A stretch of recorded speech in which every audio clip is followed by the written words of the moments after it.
आपण हिंदू राष्ट्रात म्हणतो आणि या हिंदू राष्ट्रामध्ये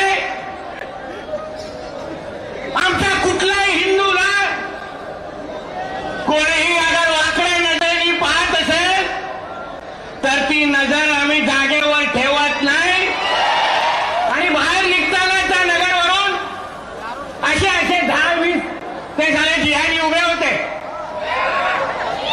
त्यांना मी सोलापूर मधल्या सगळ्या या जिहाद्यांना सांगेन, या हिरव्या सापांना सांगेन, आमच्या नादी लागू नका. त्याच्यातले नाही आहोत आम्ही. तुम्ही आमच्या कुठल्याही हिंदू समाजाच्या कोणाकडे यापुढे कुठलाही अन्याय कराल तर आज तर फक्त दोघं सभेच्या निमित्ताने आलेलो आहे.